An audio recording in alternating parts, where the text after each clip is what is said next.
যে শাস্তি দেবেন আমাকে, আমি ভাই সবসময় সাধারণ শিক্ষার্থীর পক্ষে কিন্তু কাজ করে গেছি। আমি 3 মাস আগে আমি রাজনীতি আপনার করবো না বিধায় আমি কিন্তু এই ব্লক ছেড়ে কিন্তু 450 নম্বর রুমে চলে গেছি।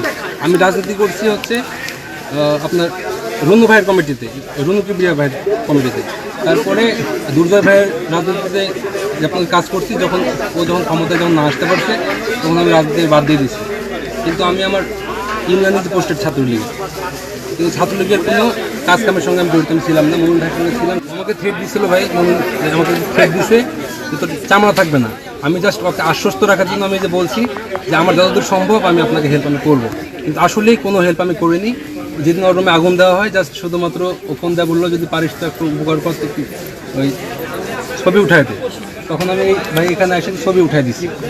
আমার মমিন ভাইকে ছবি দেওয়া বলতে শুধুমাত্র ওর রুমে আগুন দেওয়ার পরে যখন কেউ মানুষজন কেউ কিন্তু ছিল না, জাস্ট ফাঁকা একটা আপনার এনভায়রনমেন্টে